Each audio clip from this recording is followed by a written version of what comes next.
I have come here to chew bubble gum and kick ass. And I'm all out of bubble.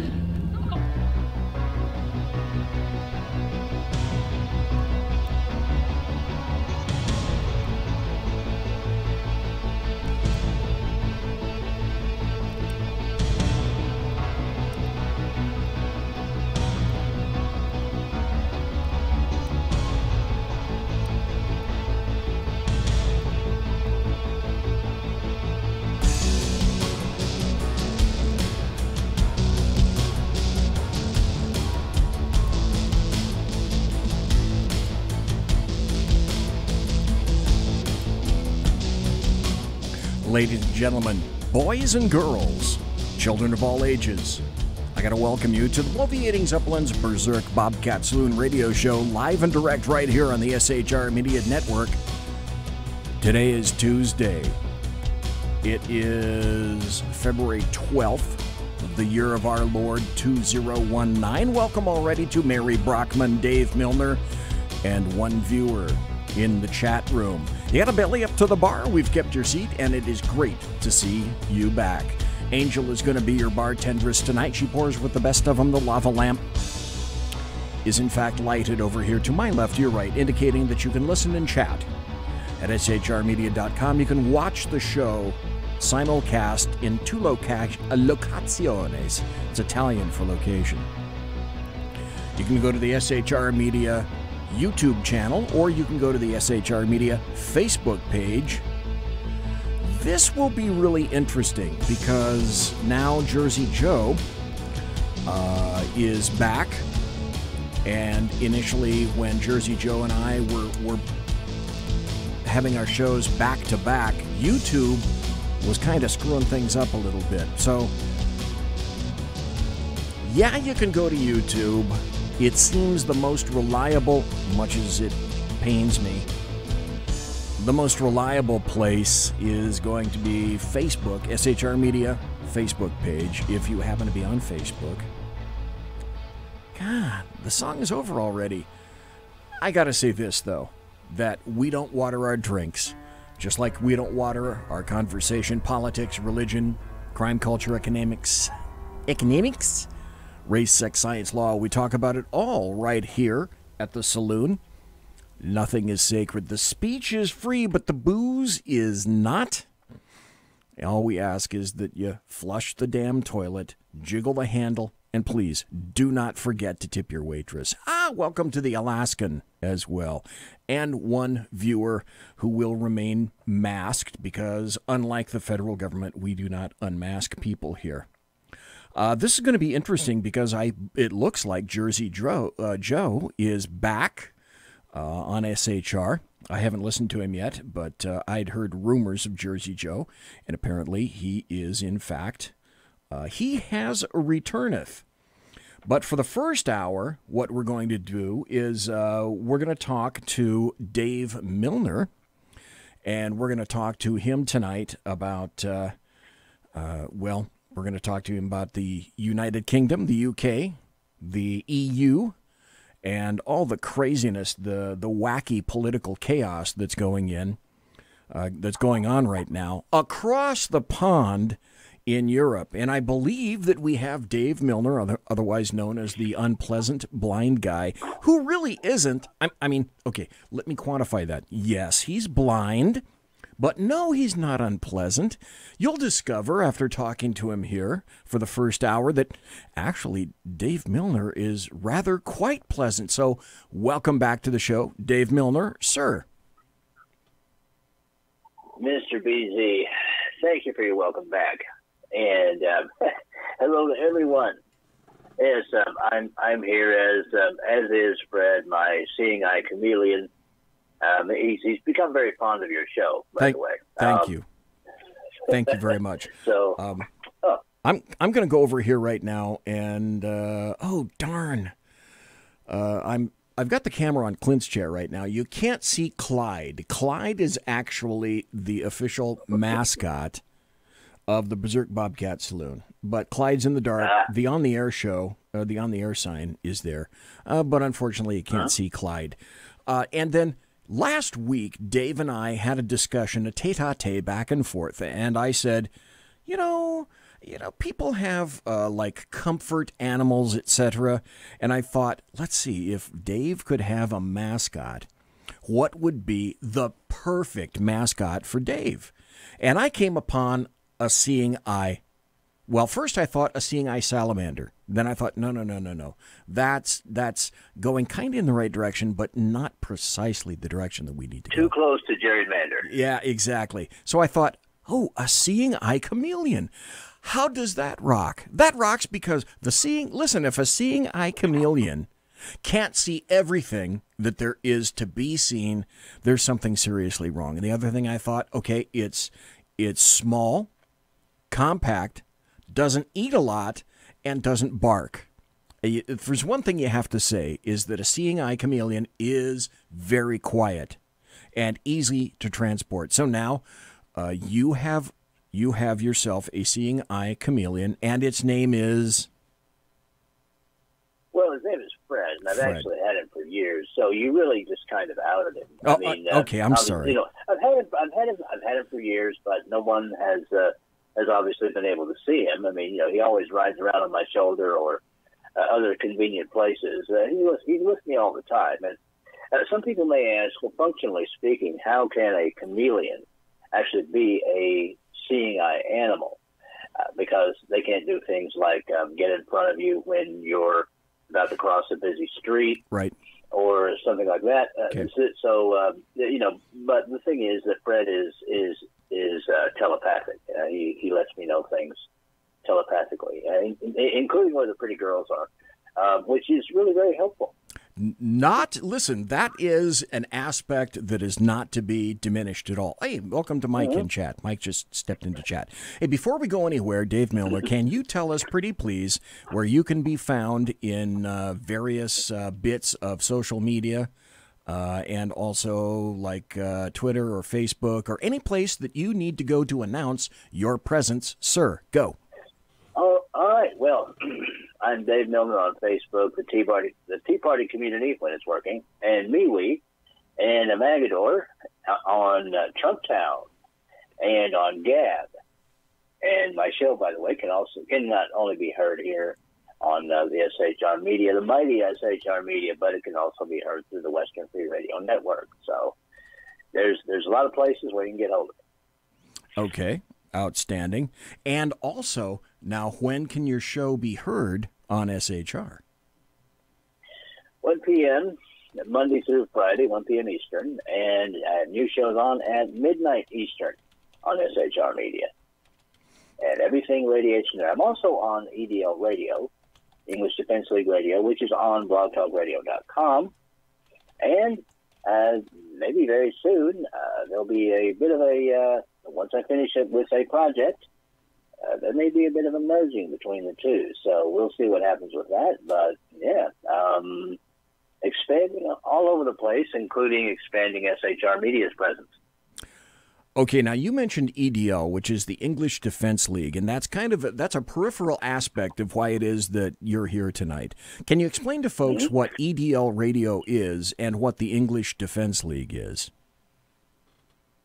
Well, it's kind of odd. I just sort of dropped into it.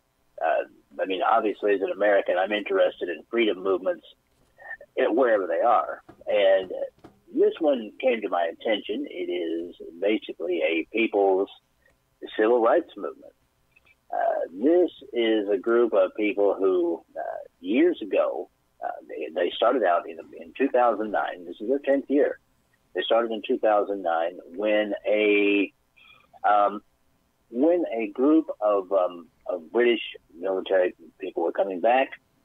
British soldiers were coming back from Afghanistan, and there was a large demonstration of Mohammedans who were calling them baby killers and throwing things at them and things of that nature.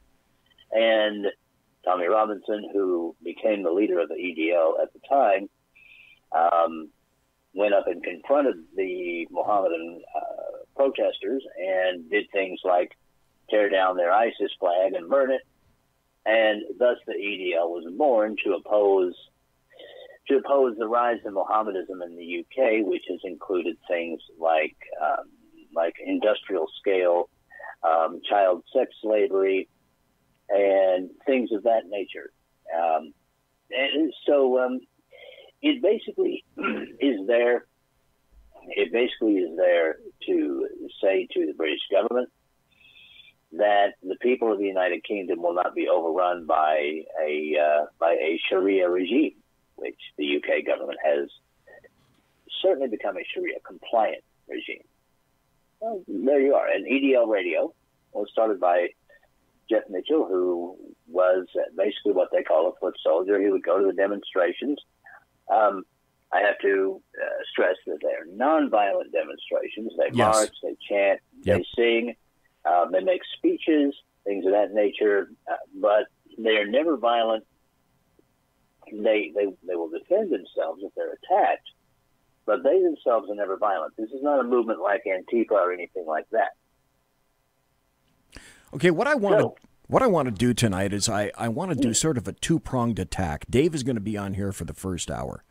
And in the first hour, Dave and I are going to talk about basically all the political chaos that's going on right now in the UK and the European Union, and also with regard to Brexit and a lot of the political ramifications that are going on. I've got some audio cuts from Nigel Farage.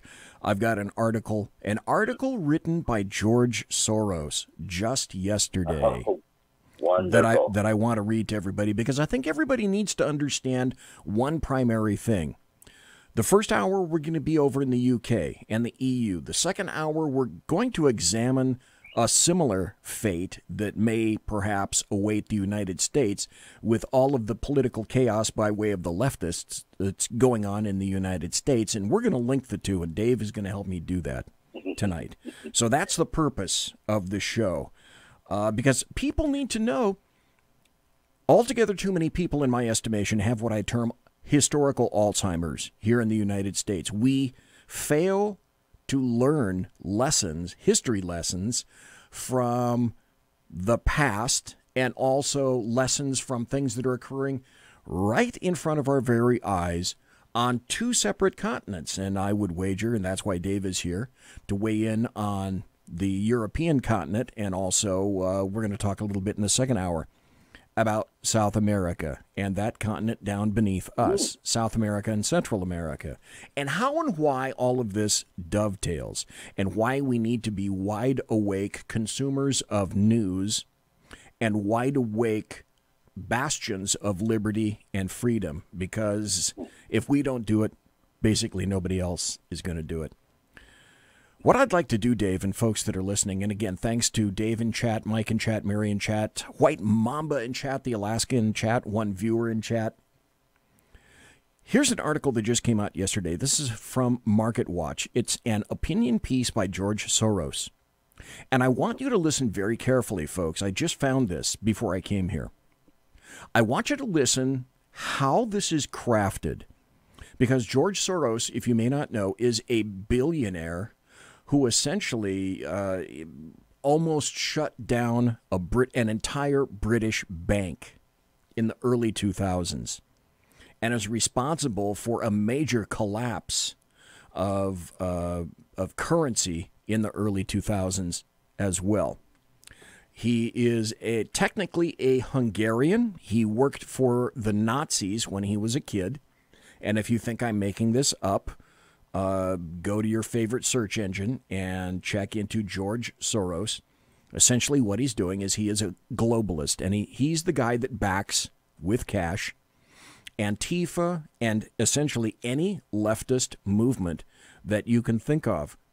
Dave Milner, can you give folks in your estimation sort of an overview of what George Soros means, or what he is to you?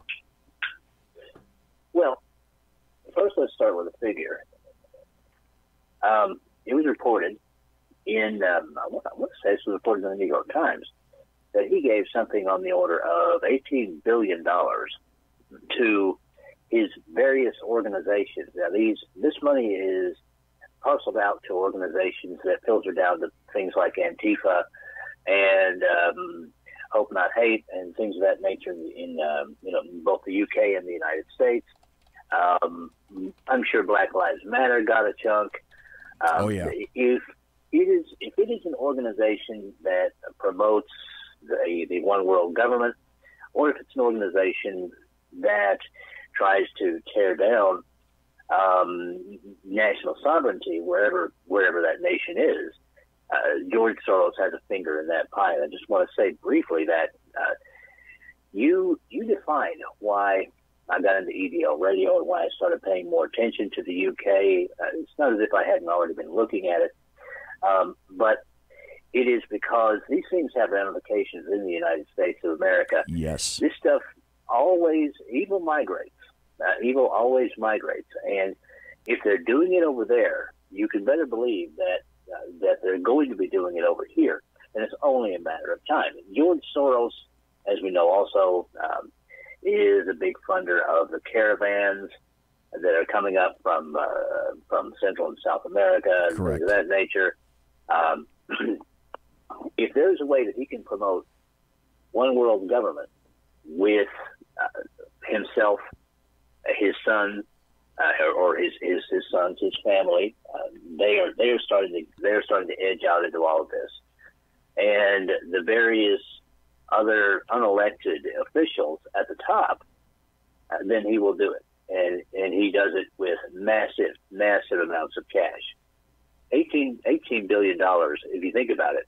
I haven't taken a look at the list, but my guess is that's more than the gross national product of many countries. Without a doubt. Okay, let's start with the article. And like I say, when you hear this article, folks and Dave, please consider the words and the slant and the view in which this is written, because I think it's very important.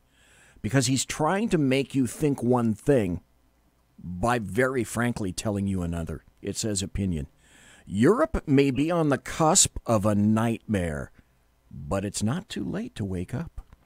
He writes, the sleeping pro-Europe majority must be mobilized to defend its values, George Soros says. Well, wait, on its face, doesn't that sound good? The sleeping pro-Europe majority must be mobilized to defend its values. Well, what values are those? I think Dave has already elucidated those values. He writes, Europe is sleepwalking into oblivion, and the people of Europe need to wake up before it's too late. If they don't, the European Union will go the way of the Soviet Union in 1991. Neither our leaders nor, let that sink into your brain just a little bit, what he wrote right there.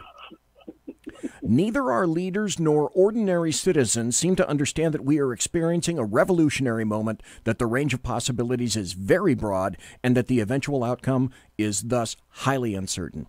Most of us assume that the future will more or less resemble the present, but this is not necessarily so. In a long and eventful life, I have witnessed many periods of what I call radical disequilibrium.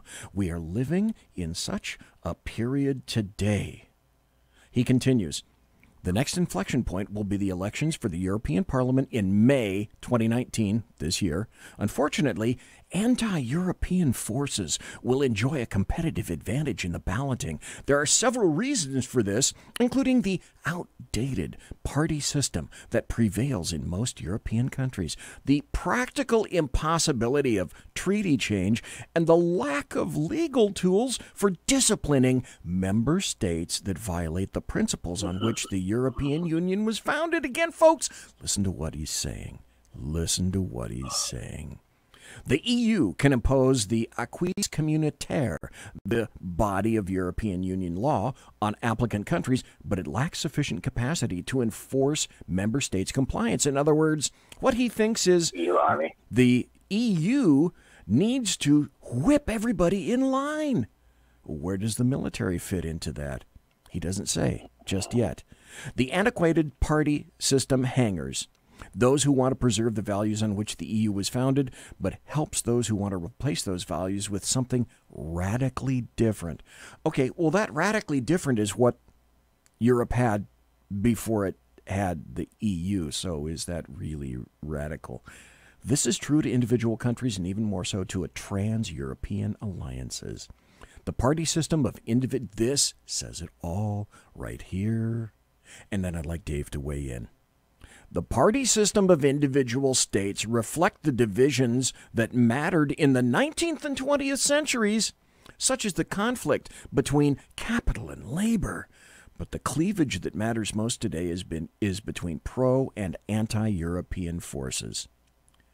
Says the man who has no worries with billions of dollars backing him. Dave, your thoughts so far? Oh, this is hilarious. He says that Europe is on the cusp of a nightmare. He helped create the nightmare. He is the Freddy Krueger in this nightmare on Europe Street. Okay, he is, with his money, has helped back Antifa and other organizations of that nature. The nightmare came, and again, this is a similarity to the United States, when some European countries decided, hey, we want to bring in cheap labor. So what do? They brought in Mohammedans. And then the floodgates opened, and more and more and more came in. Germany now has millions of them, and they will not assimilate. The indigenous peoples of Europe are subject to rape gangs, beatings, and second-class citizenship now, because the European Union has made Mohammedans a protected class, right, and set up a two-tiered system whereby there are protective laws for the Mohammedans and not for the Europeans. As far as what he calls radicalism goes, that's what you and I and folks in the chat would call sovereignty, national sovereignty. Yep.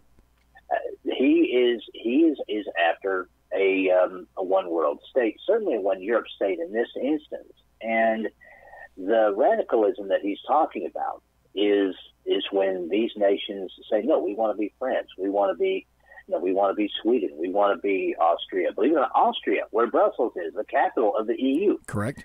These countries have been electing BZ right-wing leaders. In other words, leaders on the right who are anti-Europe. This has gone on in Italy. This has gone on, and of course, let's not forget the Visegrad countries, the old Soviet satellite states, Poland, the Czech Republic. There are, God, the leaders of those countries in some cases are heroes. Yeah, oh God, because they've just walled off their country. You know, they have a wall, they have a fence, they have fences, and they work very well. It's a huge contrast between life in those countries and life in the rest of Europe. Those countries the Visegrad countries do not have things like terrorist, truck barriers everywhere, because they don't need them, because the number of Mohammedans is vanishingly small compared to the rest of Europe. And the people of the rest of the Europe, BG, to bring it back to where it needs to be, are the ones who are waking up, not the pro-Europe sentiment people. They're the paid protesters. They're the people who are out there making, to make money, and they're attacking ordinary people who have said, we've had enough of this. We've had enough of this massive regulation, and we've had enough of this homogeneity, which has stripped us of our identity as members, as citizens of our various countries.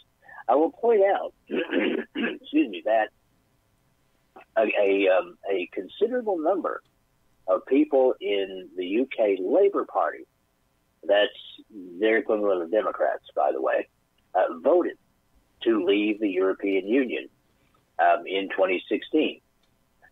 So what this President Soros is talking about, I mean, this is actually hilarious that he's saying this. He's waiting for the encouraging the wonderful pro-European sentiment to rise up and wake up. And folks, you don't know about this because you're not being told by the U.S.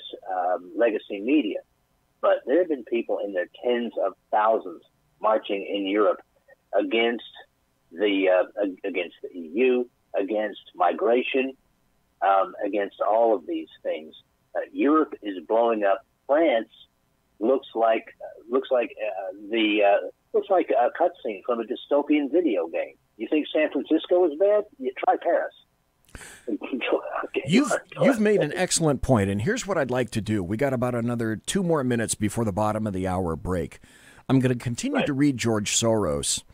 We'll take a break. I'll come back. I'll finish that portion of Soros that I'm interested in, and I'll tell you why here in just a moment. When we come back, though, after the break, and I finish this portion of the article by Soros, what I'd like to do is have Dave point out exactly what he just got through saying right now is, if you think that there aren't riots going on in the streets right now, you are desperately wrong. They're called the Yellow Vest riots, and they haven't just been going on for the past, week or so.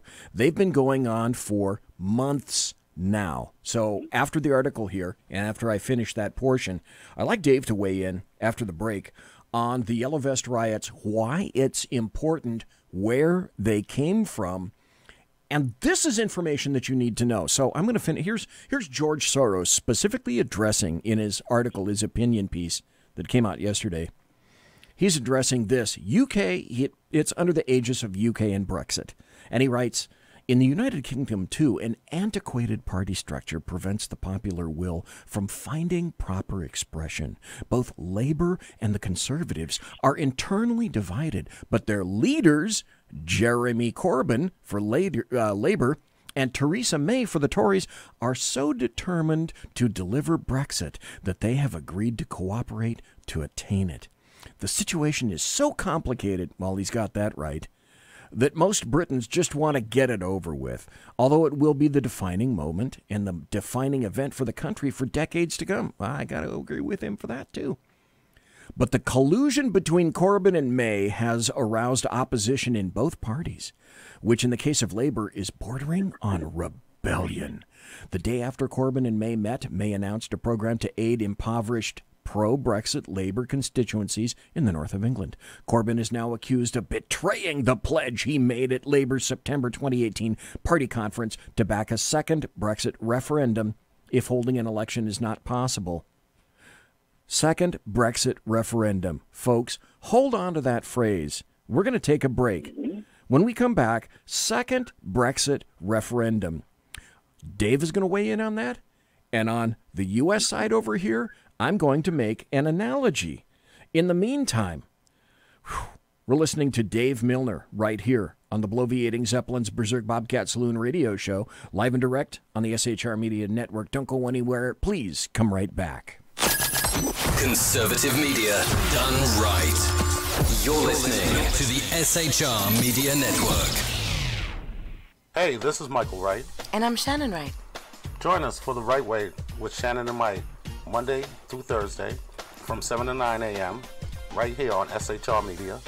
Why are they joining us? For fun things like sports, politics. Oh, maybe some news and entertainment? And all kinds of other things. Money and recipes and events, all kinds of stuff. Yeah, so join us Monday through Thursday, 7 to 9 a.m. here on shrmedia.com.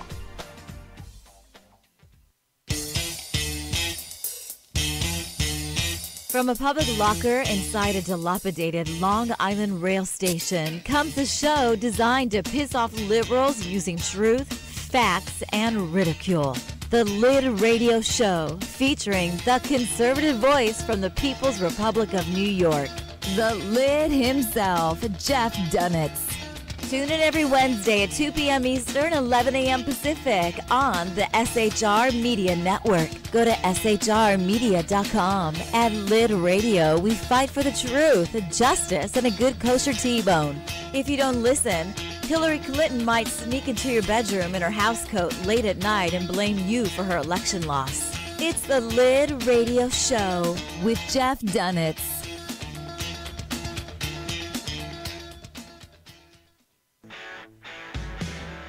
Hey girls, Carry Girl Gear is here. More and more women every day are concealed carrying, participating in competitive shooting, and getting firearms training. It's not a boys' club anymore, and we don't have to shop in their stores anymore either. Finally, a cool and unique clothing line just for women. Dope tees and hats for the patriotic concealed carry and 2A girl. So what are you waiting for? Go check out carrygirlgear.com today. It's your business diva here, Melanie Collette. I am inviting you to a front row seat as I discuss some of the most intriguing details of wealth and finance with today's movers and shakers in the world of business. Listen in and discover financial truths on a global, domestic, and household scale. Uncover topics that will impact your wallet today and in the future. Money Talk with Melanie airs Monday through Friday, 5 p.m. East, 2 p.m. West, right here on SHR Media and High Plains Pundit Talk Radio. You can't afford to miss it.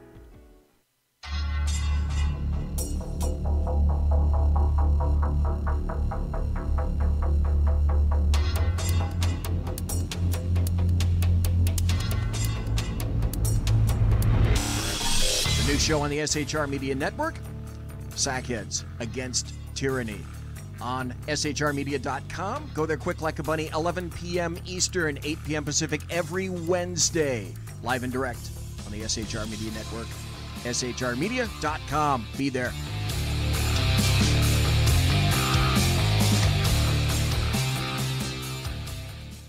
For 50 years, I've seen the American people blinded by corrupt politicians, a lapdog media, and deceptive Islam. The one thing the elites fear is one man with a cane. I'm Dave Milner. Join me through Spreaker, iTunes, and SoundCloud, through SHR Media and the Western Free Radio Network, for half a century of experienced perspective on political and social issues, weekly on The Unpleasant Blind Guy. And catch me on Jeff Mitchell's EDL Radio on blogtalkradio.com. There's no surrender, ever. Because truth is not always pleasant. Broadcasting behind enemy lines in occupied California, a mere 2 miles from the state capital, the Bloviating Zeppelin's Berserk Bobcat Saloon radio show can be heard every Tuesday and Thursday night at 8 p.m. Pacific and 11 p.m. Eastern, only on the SHR Media Network. Go to shrmedia.com to listen. You can also watch on the SHR Media Facebook page and the SHR Media YouTube channel. No goldfish were abused in the making of this ad. Conservative media done right. You're listening to the SHR Media Network. Ladies and gentlemen, boys and girls, children of all ages, this is, in fact, the Bloviating Zeppelin, live and direct right here on the SHR Media Network. Go to shrmedia.com. You can log in right there. Go to the chat room. We got a ton of people in chat right now. Great folks. You need to be there. Also, you can watch on the SHR Media YouTube channel or the SHR Media Facebook page. We are streaming live on both of those places right now. Tonight we're talking to Dave Milner, the unpleasant blind guy. Okay, he's blind, but he's not unpleasant. And tonight he's weighing in on the UK, the EU, and the political chaos that's going in right now. I was reading an article by George Soros, he of the multiple billions of dollars, massive leftist. And his final parting paragraph to that section about the UK and Brexit is this: the public is also becoming aware of the dire consequences of Brexit. The chances that May's deal will be rejected on February 14th, that's this Thursday, are growing by the day. That could set in motion a groundswell of support for a referendum, or even better, for revoking Britain's Article 50 notification. So stop. This is where Dave Milner weighs in, and I am pleased to have Dave here tonight. I set Dave up a little bit because I asked him, hey, can you, I wanted to have Dave here tonight because in many ways, in many aspects, okay, I grok the concept of some of the UK's laws, but I do not fully grok the concept of how the hell politics function in Parliament in the United Kingdom. And also, I mentioned earlier before the break that George Soros is pissed off because, he wants a second Brexit referendum. Well, this is where I throw it over to Dave. Dave, can you kind of let the folks know what's going on with regard to Brexit? What is a second Brexit referendum? What is Article 50? And what the hell is coming up on February 14th? Okay.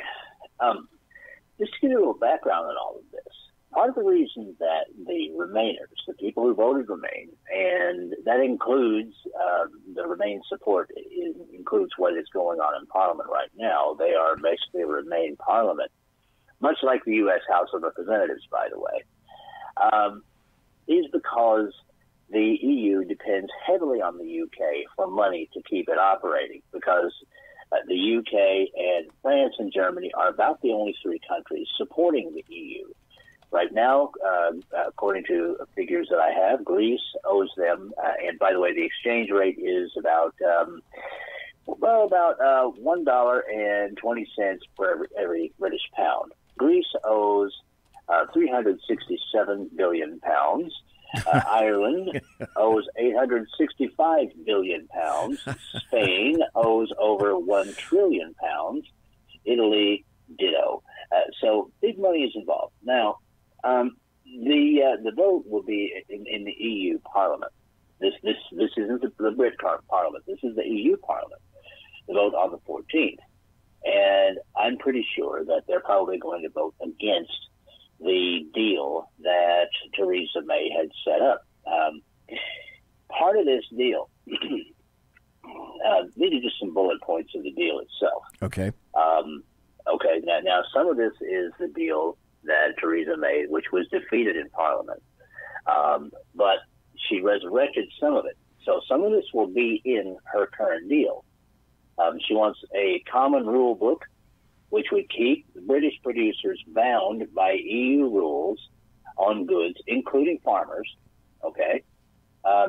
And Parliament would oversee the rules, but deciding not to abide by them would have, quote-unquote, consequences. That would mean that the EU could keep on fining the UK for not following the EU's rules, even though Brexit had taken place. There would be a joint UK-EU committee to oversee and rule on disputes, but these would be settled based more on the EU's rules than anywhere else.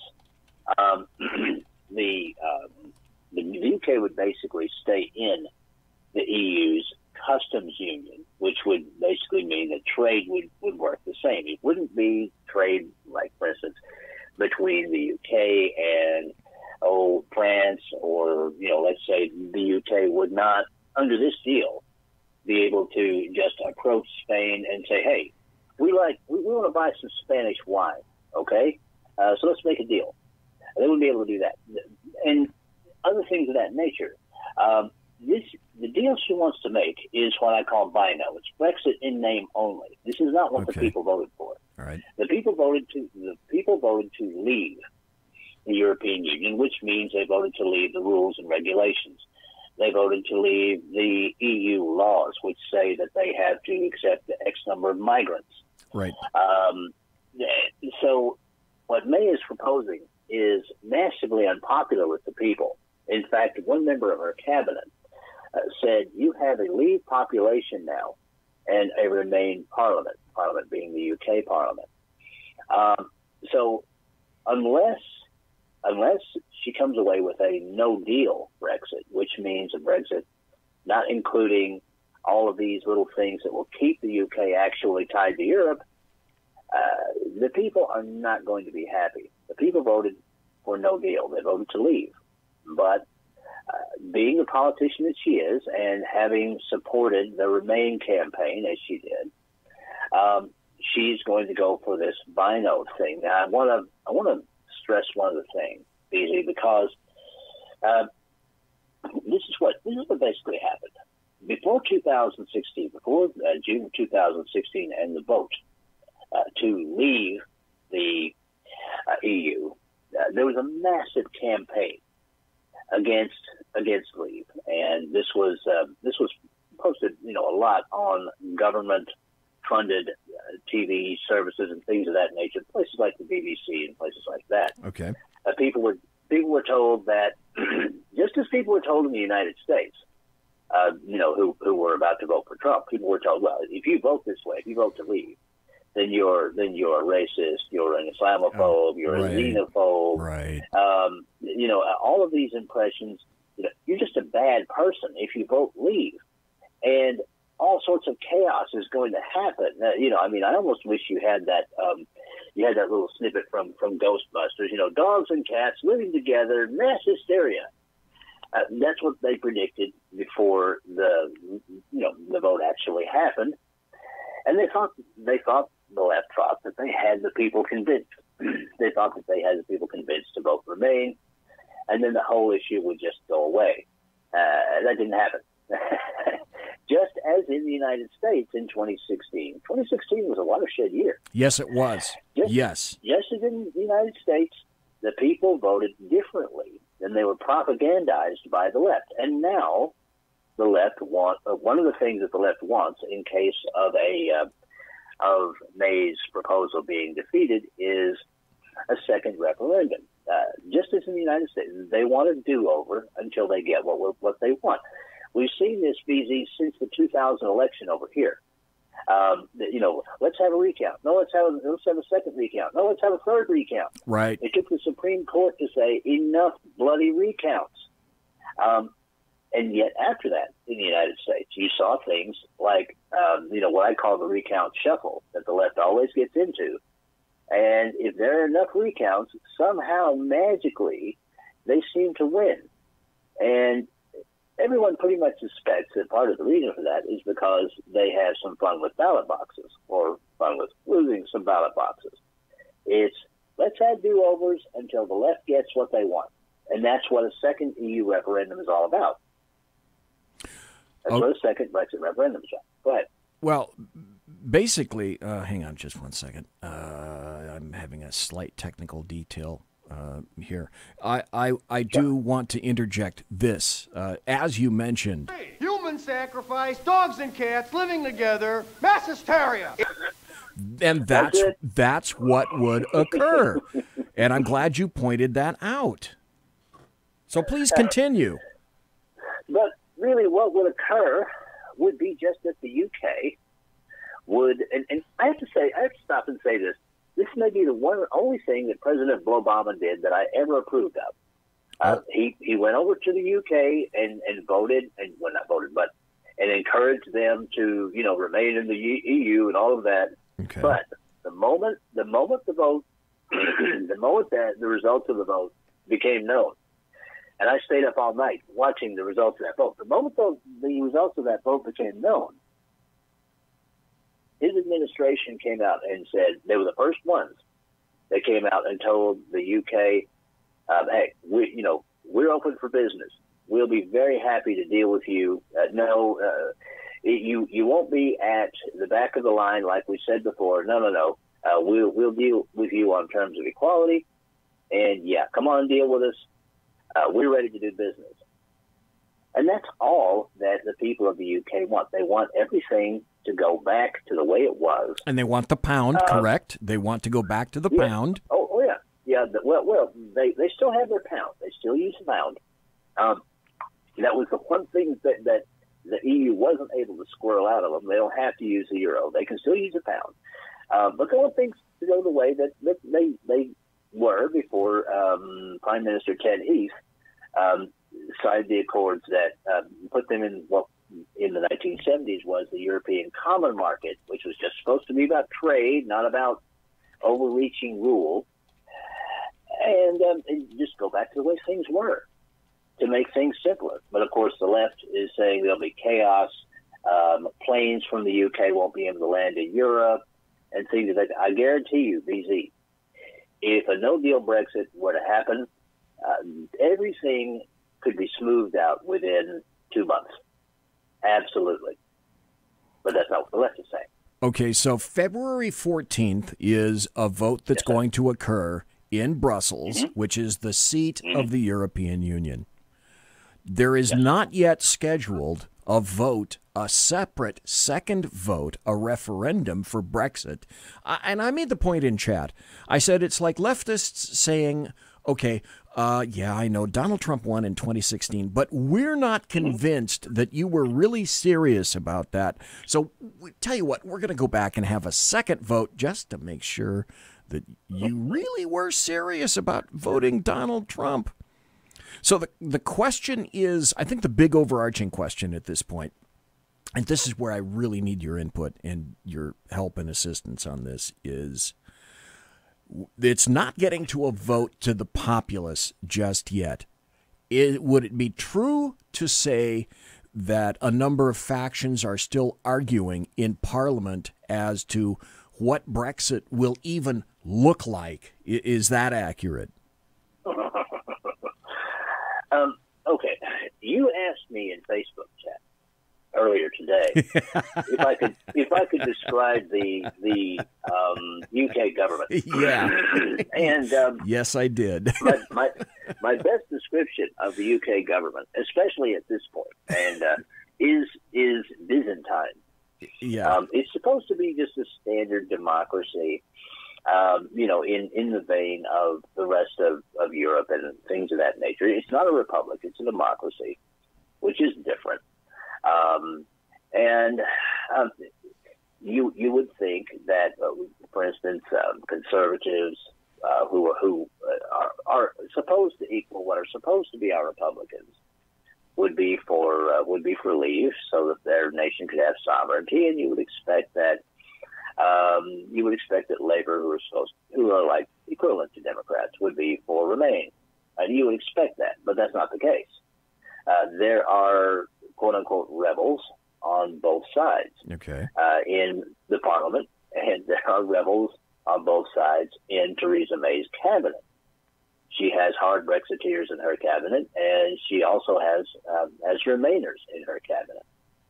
One of the surprises, and I still can't. I'm still trying to wrap my head around this one, is that her the head of the UK Home Office, who's a cabinet member over there, it's equivalent to Homeland Security. All right. Is Sajid Javid. Yes, he is a Mohammedan, and yet he is for leave. I still haven't been able to figure that one out. And there are aspects of the UK government that I don't know. As an American, I can't figure out. So you have chaos over there, and a lot of them don't even know what the as you said, what Brexit would look like. One of the biggest stumbling blocks is what they call the Irish backstop. Now, to you and me, a backstop is something that's there behind behind the catcher on a baseball field, right? to catch the ball. But what this basically is a dispute over the border between Ireland and Northern Ireland. Okay. It is safe to say that the Europeans want a hard border between these two portions, Northern Ireland being part of the UK and Ireland being its own nation. The EU wants a hard border.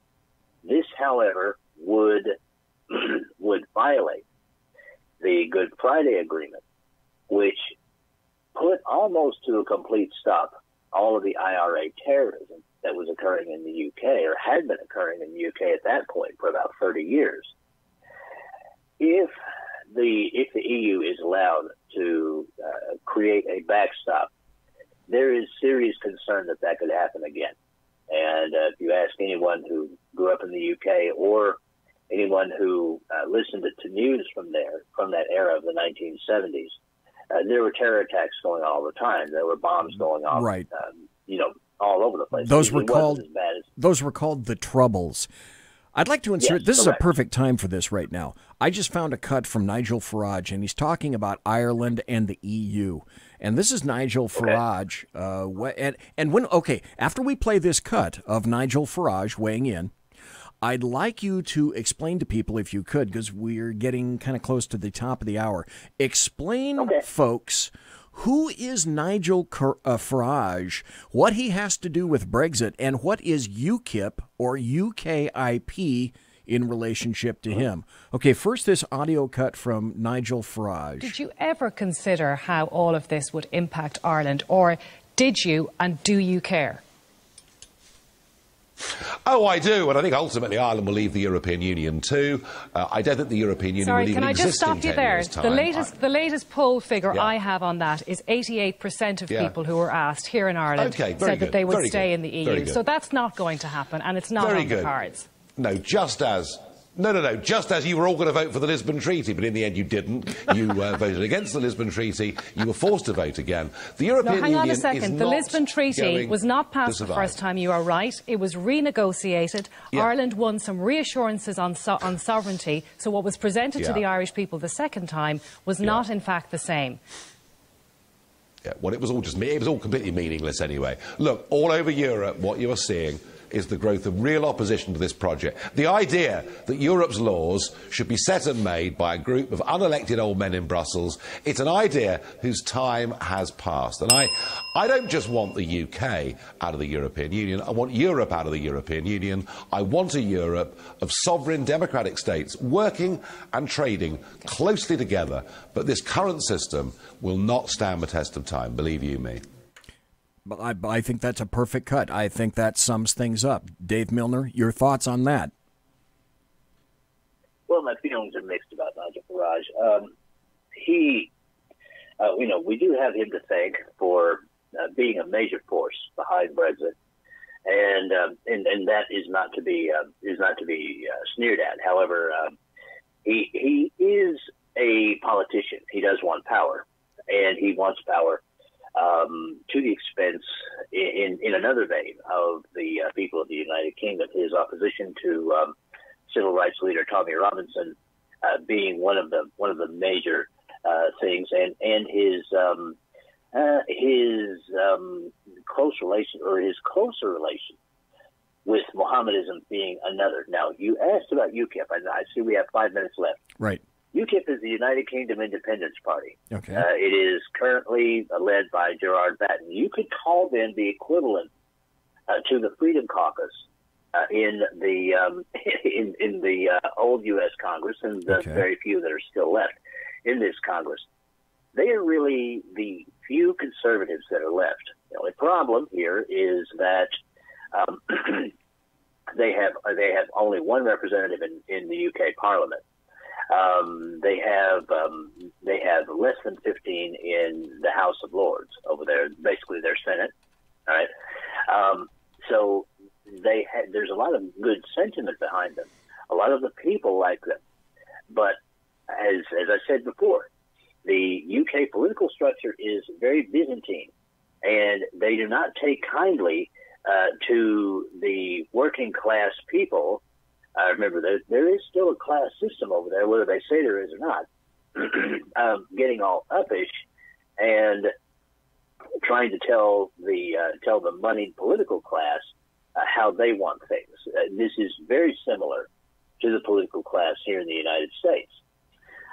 So you have this schism, and I don't see it getting any better. In fact, I see it getting considerably worse. Gerard Batten is a good one to follow. I would tell people, if you want a little bit more information on, for instance, the Yellow Vest protesters, go to Paul Joseph Watson's YouTube page and look at his story. The truth, what they're not telling you about Yellow Vesters, that will give you a very good idea of what's going on. There is a freedom movement. I will say this, BZ. Yes. It's going on in Europe, Eastern Europe, Western Europe. It's going on in South America. I know you're going to talk some about that in the next hour. And it is still going on here in the United States. And I want to say to people, yes, it may get dark for a while, but don't lose faith. We win in the end. We've seen the back of the book. We will win in the end. And there is still, despite everything you hear, there is still room for hope. A little bit of a wrap-up about the Yellow Vesters that you just mentioned. And this began initially in France. In summary, for those who are not aware, the Yellow Vest movement began in France, and the Yellow Vest represents, I guess you could say, the common man. In France, for example, in many European countries, you're required to carry... In the UK, you're required to carry a yellow vest in your car if you have car trouble, etc. So all cars have them. The yellow vest represents the lowest level, the worker, the average Joe and Jane in France, in the UK, and that's why they donned the yellow vests. Initially, the riots began because Emmanuel Macron was going to up the gas taxes, and the common people, the little people, the peasants, were thinking, we're having a hell of a time trying to make it now. And so you're going to up the gas taxes, and what? We're not going to be able to drive our cars. If we have businesses, we're not going to be able to maintain our businesses. This is stupid. And the riots commenced. But it was essentially everything but that. It was a mass protest against basically the oppressive thumb of the EU itself, stemming out of Brussels, Belgium. People had enough. And migration. So, in summary, we got 2 more minutes left. Dave Milner, tell us basically what you think about Brexit, the yellow vests. Kind of tie this all up, if you will, please, sir. Well, as I said, it's part of the freedom movement that's going on in Europe and again in South America. The yellow vest, as you said, the yellow vest protests have been going on for about 3 or 4 months now. Yes. And they are going to continue. This isn't going to die down or go away. We've already seen yellow vest protests to a point where Macron actually called out elements of the French army. And I just want to say that going right back to that Soros article that you read, what Soros is talking about, the means that Europe can use to make people do things, that's called the European Army, and that has been proposed by Macron and by others. But the freedom movement is there, and it ain't going away anywhere. And I want to thank you, BZ, for allowing me to come on your program and talk about this. This may well become a future episode of The Unpleasant Blind Guy. And I appreciate you very much, and I can't wait to hear about the second hour, because I'm sure you're going to tear it up as usual. Thank you very much, sir. And again, before we take off and go to the break, Dave Milner, the Unpleasant Blind Guy, who A, is blind, B, but not unpleasant. Tell folks where you can be read and found, please. Okay, I'm Dave Milner on Facebook, the Tea Party Community, and MeWe, and Magador on Trumptown and Gab. And my show comes on at 1 p.m. Eastern on at the SHR Media at the SHR Media Unpleasant Blind Guy page on Spreaker.com. And I also have new shows at midnight on Saturdays, midnight Eastern. And right now I'm doing a series on Brexit with the help of my colleagues over at EDL Radio. That's the English Translate Radio show, where I can be heard Tuesdays and Thursdays at 3:30 p.m. Eastern Time on Blog Talk Radio. That show is hosted by Jeff Mitchell, a fantastic patriot. And again, Mark, thank you for having me on. Thank you, sir. You are one busy guy.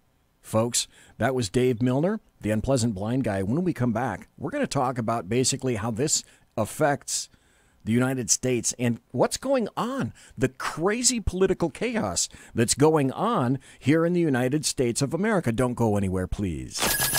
Conservative media done right. You're listening to the SHR Media Network. Hey, this is Michael Wright. And I'm Shannon Wright. Join us for The Right Way with Shannon and Mike, Monday through Thursday from 7 to 9 a.m. right here on SHR Media. Why are they joining us? For fun things like sports, politics. Oh, maybe some news and entertainment? And all kinds of other things. Money and recipes and events, all kinds of stuff. Yeah, so join us Monday through Thursday, 7 to 9 a.m. here on shrmedia.com.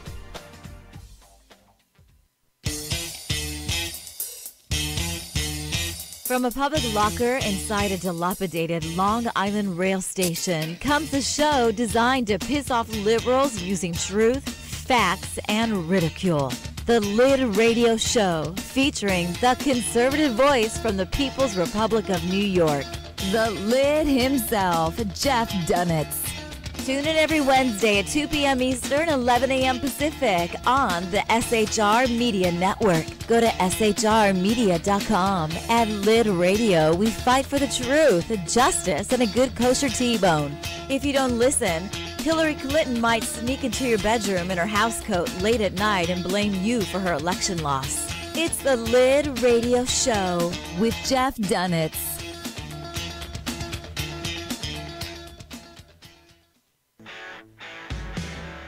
Hey girls, Carry Girl Gear is here. More and more women every day are concealed carrying, participating in competitive shooting, and getting firearms training. It's not a boys' club anymore, and we don't have to shop in their stores anymore either. Finally, a cool and unique clothing line just for women. Dope tees and hats for the patriotic concealed carry and 2A girl. So what are you waiting for? Go check out carrygirlgear.com today. It's your business diva here, Melanie Collette. I am inviting you to a front row seat as I discuss some of the most intriguing details of wealth and finance with today's movers and shakers in the world of business. Listen in and discover financial truths on a global, domestic, and household scale. Uncover topics that will impact your wallet today and in the future. Money Talk with Melanie airs Monday through Friday, 5 p.m. East, 2 p.m. West, right here on SHR Media and High Plains Pundit Talk Radio. You can't afford to miss it.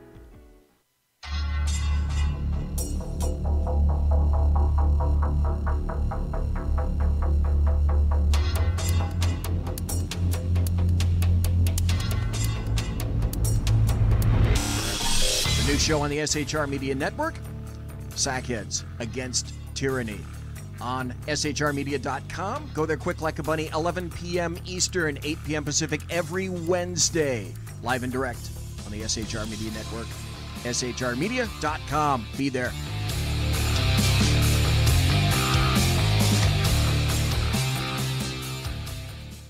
For 50 years, I've seen the American people blinded by corrupt politicians, a lapdog media, and deceptive Islam. The one thing the elites fear is one man with a cane. I'm Dave Milner. Join me through Spreaker, iTunes, and SoundCloud, through SHR Media and the Western Free Radio Network, for half a century of experienced perspective on political and social issues, weekly on The Unpleasant Blind Guy. And catch me on Jeff Mitchell's EDL Radio on blogtalkradio.com. There's no surrender, ever. Because truth is not always pleasant. Broadcasting behind enemy lines in occupied California, a mere 2 miles from the state capital, the Bloviating Zeppelin's Berserk Bobcat Saloon radio show can be heard every Tuesday and Thursday night at 8 p.m. Pacific and 11 p.m. Eastern, only on the SHR Media Network. Go to shrmedia.com to listen. You can also watch on the SHR Media Facebook page and the SHR Media YouTube channel. No goldfish were abused in the making of this ad. Conservative media done right. You're listening to the SHR Media Network. Ladies and gentlemen, boys and girls, children of all ages, it is hour 2 right now on BZ's the Jesus. Okay, let's try this again. The Bloviating Zeppelin's Berserk Bobcat Saloon Radio Show. That's me. And it is, let's see, 9:06 on the far left coast. That means it's 12:06 on the far right coast, which is why I thank Dave ever so kindly for being here tonight, because he was talking from 11 p.m. to midnight on the East Coast up in Vermont, so I thank him for that. And I bet he's got just a little bit of snow up there right now. And, of course, it's 1759 and 1726.725 subparagraph 4 sector C Bolivian time. I could never explain for you Bolivian time at all. What we're going to do is I want to go into 2 what I consider to be important news pieces. I believe that this nation should commit itself. And after this, before this decade is out, I'm going to be going into happy stories. So if you thought that there weren't going to be any happy stories, well, you're wrong. There will be. But first, 2 very important pieces of news that I want to regale to you. We begin bombing in 5 minutes. Guidance is internal. 12, 11, 10, 9. Ignition sequence start. 6, 5, 4, 3, 2, 1. I will build a great wall. Stand by for news. And here's something I found that I haven't seen on any other program, but I need to regale it to you right now. This story came out 2 weeks ago, and I haven't seen anything acted on it yet. It's because there's so much political stupidity occurring currently in the United States. But this is an article that I think people need to be aware of. This is from the nationalsentinel.com. And the headline goes like this. Israeli intel minister says country is in an open conflict with Iran as he sends final warning before all-out war. And I'll bet you that you haven't heard things like this. The story starts, Israel's intelligence minister has claimed that his country is now in open conflict with arch-rival Iran and that Jerusalem would not hold back militarily if the Islamic Republic continued efforts to widen its footprint in neighboring Syria. His comments come on the heels of a major air assault on Iranian targets near Damascus earlier this week, following Israel's public announcement and acknowledgement of the attack. In the past, the Jewish state has never officially made such acknowledgments when its forces have struck targets inside Syria. This is very serious information. The policy has changed, Intelligence Minister Israel Katz said regarding the reversal. This is an open confrontation with Iran. When we need to step up, we will step it up. This was a clear message to the Iranians, Katz noted further. We won't allow their enrichment and their entrenchment in Syria. The strikes came after Iran's Quds Force, an expeditionary arm of the Islamic Revolutionary Guard Corps, launched a missile at the Israeli-controlled Golan Heights, reports noted. For the past few years, Iran has been steadily increasing its presence in Syria, and the approval of President Bashar al-Assad in exchange for assisting his forces with suppressing a civil war that has dragged on for some 7 years. The reason I'm reading that for you right now is because things are stepping up in Israel. Be aware of that. Be aware of the Middle East. Be aware of the conflicts. As Americans, we tend to keep our news close and inside, and we're watching TV, Survivor, or The Voice, or whatever the hell it is that really doesn't mean much of anything. But we must be aware of what's happening across the pond. And again, that's another reason that I had Dave Milner on tonight. We need to be aware of what's going on. This is another story that you haven't heard about that I believe that you do need to be aware of. This is from the Washington Free Beacon. And it's incredibly important because everyone is saying right now, oh, Russia is the #1 enemy of the United States. I submit, not particularly. I submit China is right up there, if not surpassing Russia. However, there's this story from the freebeacon.com, Washington Free Beacon. The headline is, China and Russia are building a super EMP bomb for blackout warfare. And if you don't know what an EMP is, the EMP is the electromagnetic pulse. I'll get to the story in just a moment.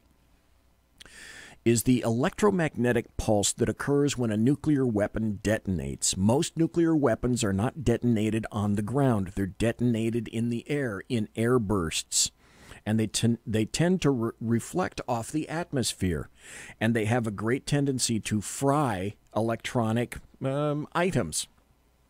Transistors, computers, everything is digital today. The reason that they're working on EMP bombs and EMP bursts is because if you can screw with a country's satellite system or the manner in which it conducts its digital business, you've pretty much toppled that country. That's why EMP is so incredibly important.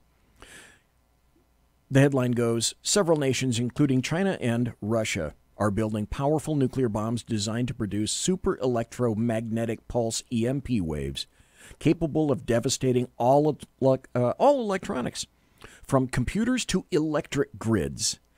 The electric grid turning on a switch. What if we did that one day and nothing happened? for hundreds of miles, according to a newly released congressional study. A report by the now-defunct Commission to Assess the Threat to the United States from EMP Attack for the first time reveals details on how nuclear EMP weapons are integrated into the military doctrines of China, Russia, North Korea, and the country we were just talking about, Iran. The report discloses how those states could use EMP attacks in theaters of battle in the Middle East, Far East, Europe, and right here in North America. Nuclear EMP attacks are part of the military doctrines, plans, and exercises of Russia, China, North Korea, and Iran for a revolutionary new way of warfare against military forces and civilian critical infrastructure by cyber sabotage and EMP, the report states. This new way of warfare is called many things by many nations.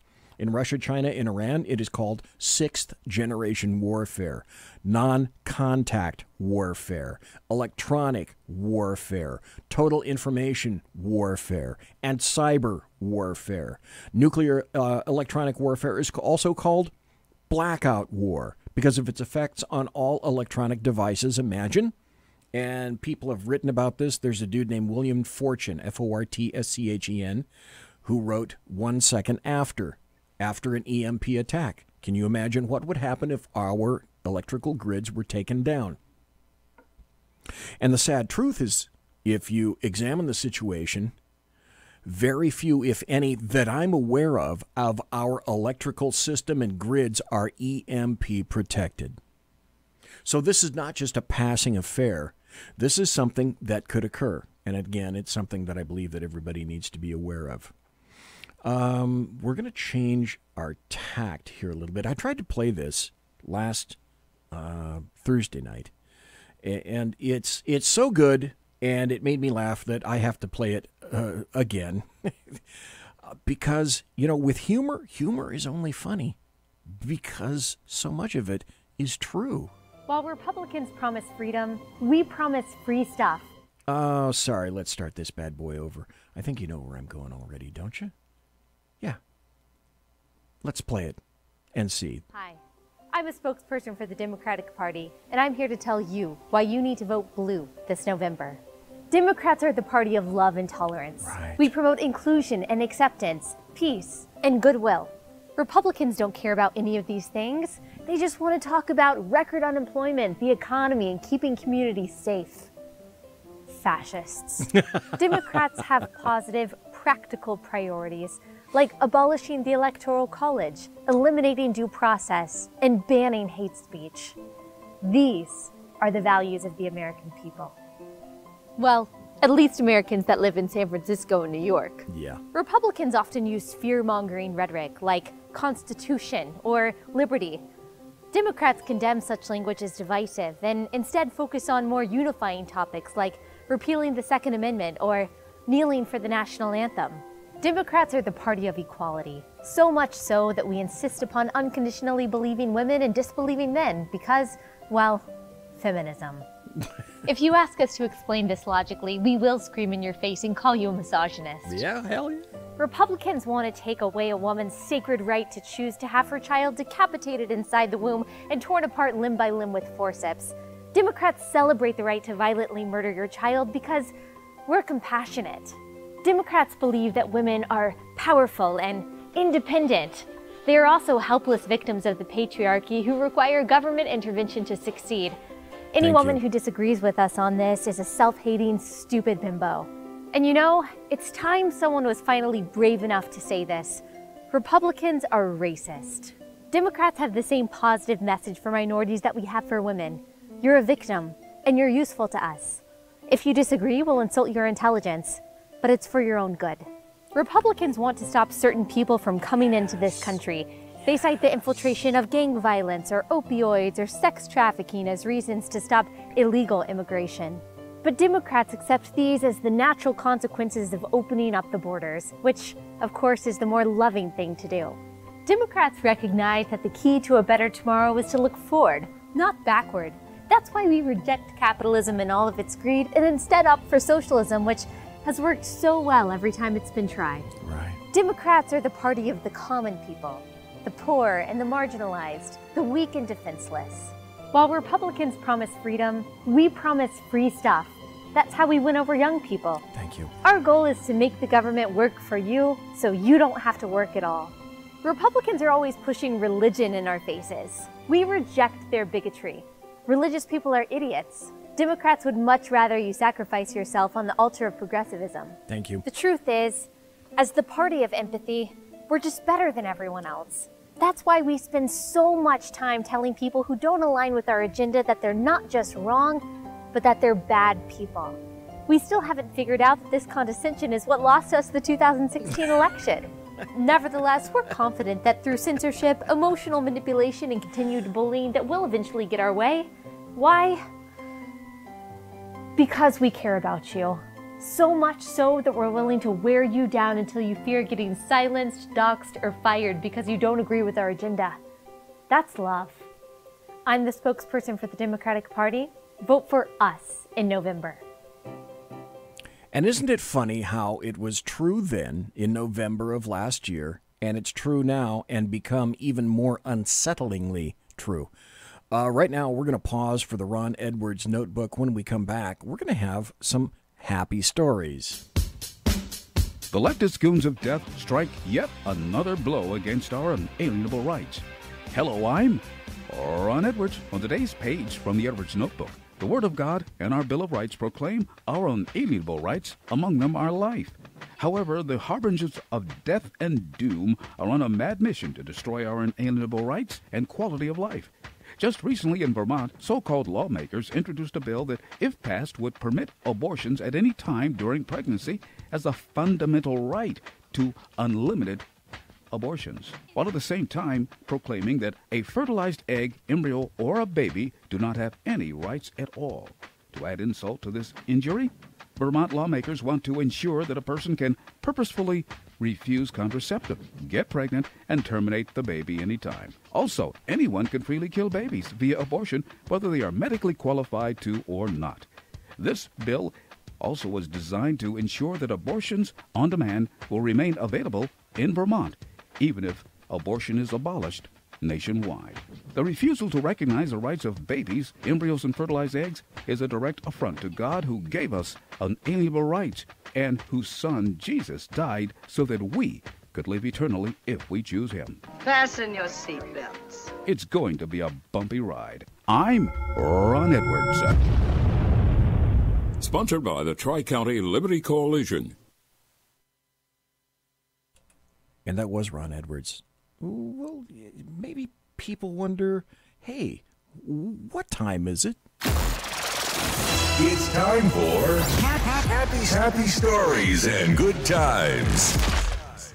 Here's what I consider to be the happiest story yet. And I just picked this up right after I ripped this from Dr. Fong's classique radio travesty of the air, what I used to call the Dr. Fong rough and ready rip and read news. And I ripped it to read it tonight for you right now. Just before I got here, I found this. I think this is a happy story. This is from the American Mirror, and it goes like this.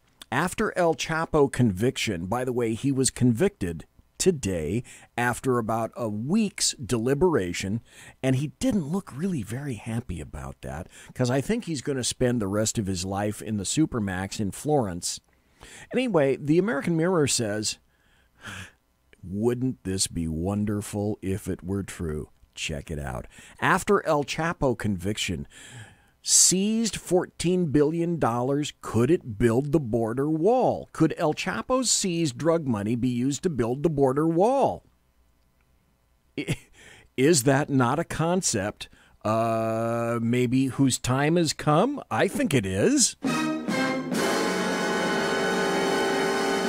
Can you imagine when President Trump said, and I'm going to make the Mexicans pay for it. I'm going to make Mexico pay for it. Let's see. Who's El Chapo? Oh, that's right. He's a Mexican. Oh, and what kind of money are we talking about? Oh, hang on. Sit down, because I'm going to get to that. The article continues. That's one of the questions many are asking on Tuesday following news of the former drug kingpin being found guilty on all counts today. Mexico's most notorious drug kingpin Joaquin El Chapo Guzman will spend the rest of his life in prison after a jury found him guilty on all 10 counts following a 3-month trial. Now, according to Breitbart, the United States has seized, again, boy, I really hope you're sitting down because this is the crux of the biscuit. The United States has seized $14 billion from the former drug lord, which gave Senator Ted Cruz a brilliant idea. The Texas Republican introduced the Ensuring Lawful Collection of Hidden Assets to Provide Order, El Chapo. It actually matches El Chapo, the El Chapo Act, in April 2017, which calls for the use of the $14 billion seized from the cartel drug lord to be used to pay for the wall. $14 billion will go a long way toward building a wall that will keep Americans safe and hinder the illegal flow of drugs, weapons, and individuals across our southern border, Cruz said in a statement. Ensuring the safety and security of Texans is one of my top priorities, he said. Ted Cruz said, using criminally forfeited assets from El Chapo and other Mexican cartel members and drug dealers can, quote, offset the wall's cost and make meaningful progress towards achieving President Trump's stated border security objectives. Listen, as far as I'm concerned, that's a happy story. Hey, how about another one? Here's one from Life Zet. The article is, the headline, Michael Moore's TV show, be ready to guffaw. Michael Moore's TV show canceled even before one episode airs. I'm sorry, I like this shit. The liberal director Michael Moore was supposed to have his own show on TBS coming up with a significant amount of editorial control over it. Well, tough luck. The program has been canceled before even one episode could air. Last week, the network axed his upcoming docuseries, TV Nation, initially called Michael Moore Live from the Apocalypse. TV Nation is the same name as a satirical news show on Fahrenheit 11/9, filmmaker, the movie that he starred in from 1994 to 1995. When Moore signed the development deal in May 2017, he told Deadline the series was supposed to center around a raucous gathering place for millions of our fellow citizens in desperate need of a break from the screaming pundits and the purveyors of alternative facts. Our show will be dangerous and relentless, and it will be the destination for those who want to know what's really going on and what they might be able to do about it. Does this sound anything, folks, like Air America? Here's another great story. This is from the Daily Mail, which is why I go across the pond to get stories just for you. Trump's approval rating amongst likely voters soars to his best in 23 months, at 52% after State of the Union address as border wall shutdown talks intensify. Did you read that particular article or know something about that? No, you heard that he had about a 78%. Now this is about himself. Now this is a bad story, but it's a good story. But it again illustrates how stupid leftists are, and it provides a little bit of a transition. Don't go away just yet, because if you think that I'm done with happy stories, unfortunately, you'd be wrong. I do have more happy stories after this, but this starts out not quite so happy, but ends up okay. California Fire Department evicts beloved cat after complaint. Now, California Fire Department, yes, California. A California fire department had to evict their beloved cat after it received a complaint about the animal being around fire equipment and supplies. Edna the cat was evicted from Station 49 of the San Francisco Fire Department. Get the connection? California, San Francisco. After the city received an anonymous complaint about the animal's location near medical equipment. Edna was taken in by Station 49 of the San Francisco Fire Department 5 years ago when she visited the facility as a feral cat. She's popular among the station and on Instagram. Listen to this. Check this out. This is great. Take care, Mary. See you later. On Instagram, Edna the cat has 34,000 followers. The city received an anonymous complaint about Edna, a tortoiseshell cat. According to a statement from the fire department, the station in question is not an actual fire station, but rather the ambulance deployment facility, which houses medical supplies and other equipment. And so, following the complaint, they had to get rid of Edna the cat. However, this is the good part. This is the happy story part. The department said on Monday, yesterday, that a member of its ambulance staff already adopted Edna to live with their family. Oh yeah, here's another happy story for those of you who happen to believe in the Second Amendment. This is from Breitbart.com. Headline, suspects allegedly point gun at woman's head, then they get shot dead. Suspects who allegedly entered a Brevard County, Florida home Thursday and pointed a gun at a woman's head were shot dead by the woman's son. News 6 reported that 20-year-old Alvin Smalls and 18-year-old Amir Rashad Lynn allegedly broke into the house at a time when the mother's son was in the house asleep. The son awoke to strange sounds only to discover the suspects allegedly had his mother at gunpoint. The son shot the suspects. Smalls died in the home, and Lynn fled, only to die later at a hospital. That's what you get for doing silly, stupid, and fattening shit. That is why that happens to be a happy story. Here's another happy story. I found this one just today. This is from Fox News. The headline goes like this. And you know, Schadenfreude, when you listen to me, you already know what Schadenfreude is. Let's see, what do I got? I got one more minute. This story should cover it, and then we're going to come back. I think I got one or two more happy stories, and then we're going to get into some other zaniness. The happy story goes like this. At least a dozen newspapers drop a syndicated cartoon over vulgar anti-Trump hidden message. This is a cartoon that your kids could read. Isn't this grand? A political cartoonist. Oh, wait until you hear. At least a dozen newspapers pulled the syndicated cartoon non sequitur over a message to President Trump in Sunday's edition, according to reports. A message to President Trump. I wonder what that could be. Andrews McMeel syndication publishes non sequitur in more than 700 newspapers and apologized Monday for cartoonist Wiley Miller's comic strip. Wiley Miller, the cartoonist of non sequitur.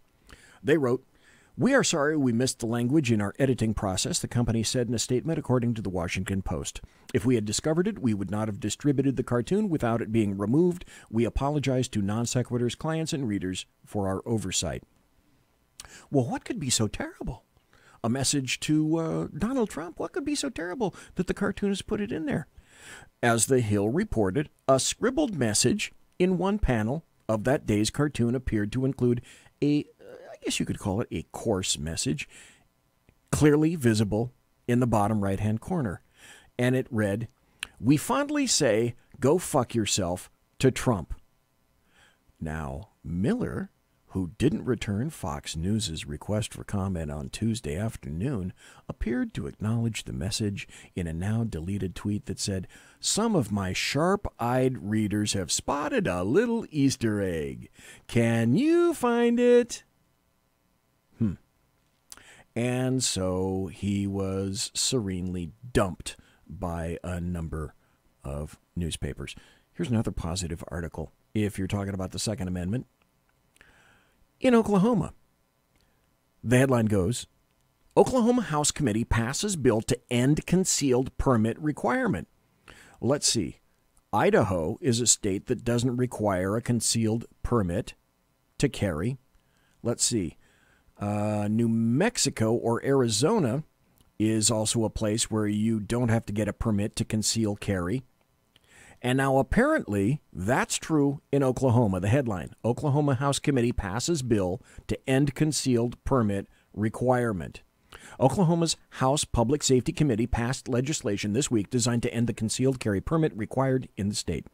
71 Republic reported that the legislation, HB 2579, would make Oklahoma, the 15th. I was wrong. BZ. I take that back.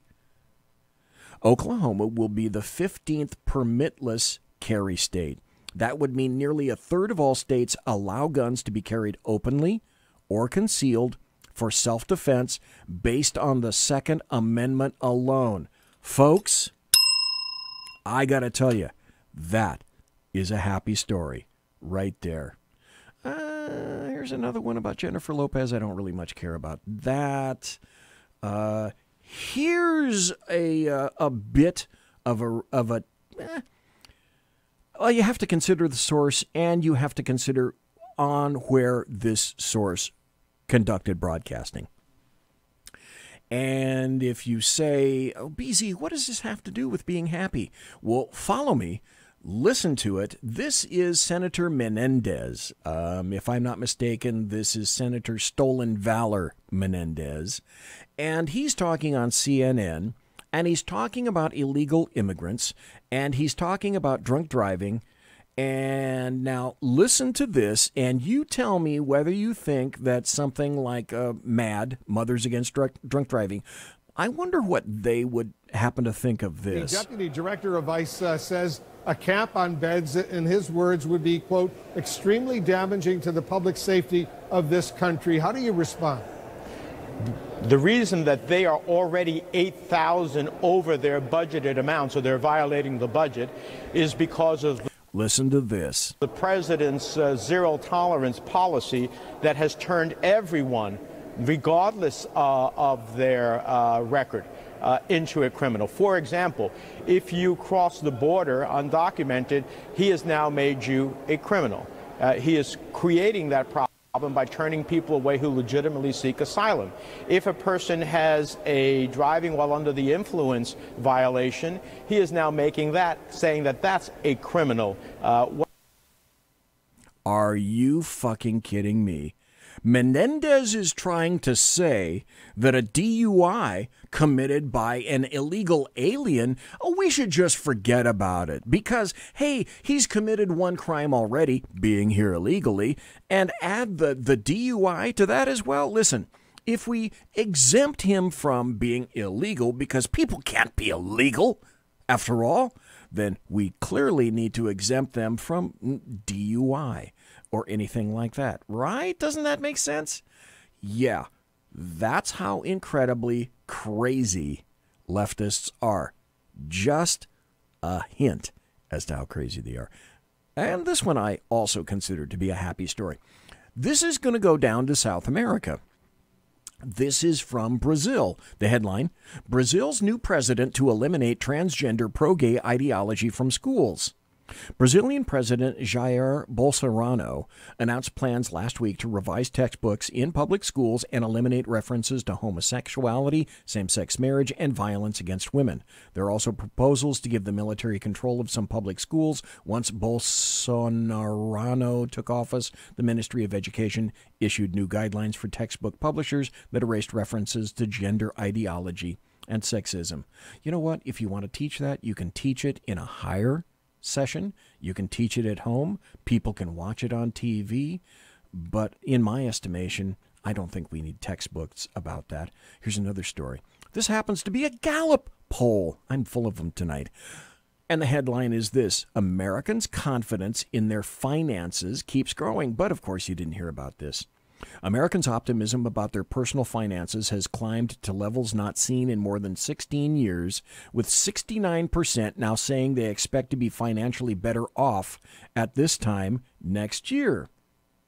Here's another happy story, because finally a lot of things are being revealed, bit by bit by bit. This is from the New York Post. Quote, air quotes, impartial fact-checkers are revealing their partisanship against Trump. Well, you sensed that innately, didn't you? Of course you did. The story goes like this. If the media wants to challenge the context and politics of Republican arguments, that's their prerogative. There are plenty of legitimately misleading statements worthy of fact-checkers' attention, yet, with a veneer of impartiality, fact-checkers often engage in a uniquely dishonest style of partisanship, and State of the Union coverage gave us an abundance of examples of how they do it. Hyper-precision fact-checking that creates the impression that a Republican is misleading. Here's another one, fact-checking subjective political assertions. Yeah, like you can fact-check something subjective as opposed to something objective.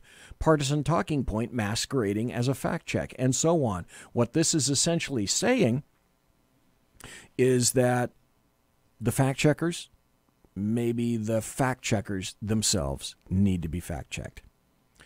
Now we're going to center. We're done with happy stories. There are more to come, but I'm starting to run out of time. And by the way, I blew through my bottom of the hour break, but that's okay, because it's my show, and I get to do that if I want. I found this story very interesting. The title of this, it's from the Foundation for Economic Education. And by now, most of the people who listen to this show already know who AOC is. Alexandria Ocasio-Cortez, the 29-year-old ex-waitress who won a representative seat in New York and kicked out the highly entrenched New York Democrat that formerly lived there. And she's the one that's advocating for a Green New Deal, and she wants Democrat socialism. This story indicates the headline, "What Alexandria Ocasio-Cortez Could Learn from G.K. Chesterton." G.K. Chesterton, he was an author, died in 1936, and H.L. Mencken died in 1956. Were kind of near contemporaries, but they were not kindred souls. One was an Englishman, and the other one was an American. One was a Catholic Christian, the other one a lifelong agnostic. One dubbed himself a distributist as opposed to a capitalist or a socialist, while the other one was an unabashed libertarian who defended capitalism and abhorred socialism. But when it comes to a subject that is very much the rage today, thanks to individuals like AOC and Bernie Sanders, Chesterton and Mencken were essentially on the same page. That subject was socialism, or rather, specifically, democratic socialism. They call it new packaging, same concept. The problems with socialism should be obvious given its historic failures. The problem with democratic socialism may be a little bit less obvious, but no less fatal. Once in power, democratic socialists cease to be democratic. Oh, not so, some say, while pointing to the governments of Western Europe. Not so, I respond, while pointing out that members of the European Union are capitalist countries with large welfare state components. Of course, those components are slowly strangling those countries, but that's a story for another day. The issue right here, is socialism. Perhaps today's democratic socialists, whether a youthful AOC or an aged Bernie Sanders, really are promoting nothing more than an enhanced, supercharged welfare state. But since they prefer to call themselves democratic socialists, let's take them at their word. And it's funny you should mention that, right? BZ, I happen to find, if I can cue it up here, I had a great, let's see if I've got it here, a great illustration, if I can find it, of socialism in Sweden. And unfortunately, it doesn't look like I'm going to be able to locate that right now. But it goes into why it is that Sweden, essentially, they were very, very socialist. And it ended up that they privatized a lot of things, which I found very amusing. Oh, you know what? Let's see, what do I have left? I got about 18 minutes left. This is too good to pass up. This is kind of out of sequence, but I'm going to go there anyway. Not long ago, earlier this week, or late last week, I think it was late last week, acting Attorney General Matthew Whitaker was grilled by a committee, the House Judiciary Committee, if for no other reason, because he had only 6 days left to serve, and he was temporary. And Matthew Whitaker sat in front of the House Judiciary Committee for the sole purpose of attempting to light his ass on fire. If you didn't hear some of his responses to the House Judiciary Committee, my guess would be that they received a lot more than they would have suspected. This is why some people say that Matt Whitaker is not that bright, blah, blah, blah. I believe that they're saying that because he's not from the East Coast. He's not from the Northeast. He dares to be from Iowa. Check out this audio cut. This is about 6 minutes, and I've never heard stuff like this before, which is why I play it for you now. I've repeatedly tried to work with your office, first in delaying the hearing until February, and then in providing... By the way, this is Representative Gerald Nadler. He's the chairman of the Judiciary Committee. ...you our questions in advance. I did this because the executive branch's own rules governing assertion of privilege, which were issued by President Reagan and have been followed ever since, say that ultimately it is up to the president to decide whether or not he wants to assert executive privilege. You cannot repeat forever that the president might want to assert privilege. I've given you a fair opportunity to prepare for the hearing and to speak with the White House in advance so that we could avoid this fight in the first place, but you don't appear to have done any of that. The department's failure to do its due diligence here, to me, is deeply troubling. I do not believe... I got to tell you, if you could see this right now, Matt Whitaker looks really, really bored. ...that issuing a subpoena here would correct the problem, but I'm going to give you the opportunity to rectify the situation. After today's hearing, we will attempt to reach an accommodation with the department to obtain answers to these questions. As part of that process, I ask for your commitment to return for a deposition before this committee in the coming weeks, under oath, with an understanding that the transcript will be released to the public as soon as practicable thereafter. Any questions that are unanswered today or require consultation with the White House will be asked again at that proceeding. By the way, Whitaker is there voluntarily. Just thought I'd tell you that. And I expect either a clean answer or a proper assertion of privilege claimed by the president. I would ask members on both sides of the aisle to make those questions clear for the record so we know what must be addressed at the future proceeding.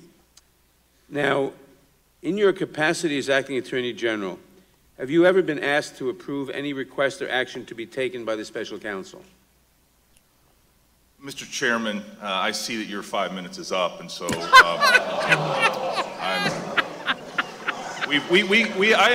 here voluntarily. We have agreed to 5-minute rounds, and the committee. I think that's a fine place to end the 5-minute rule. The committee will end. Will come to order. I will point out that we didn't enforce the 5-minute rule on Acting Attorney General Whitaker. We will. I understand, Mr. Chairman. I was just saying that might be a good breaking point at that point for you. Classic. The Attorney General was in the middle of saying something. Answer the question, please. Regular order. Should I ask the question? Okay. Yeah, in your capacity, please ask the question. Let me just repeat the question so people remember what we're talking about. In your capacity as Acting Attorney General, have you ever been asked to approve any request or action to be taken by the Special Counsel?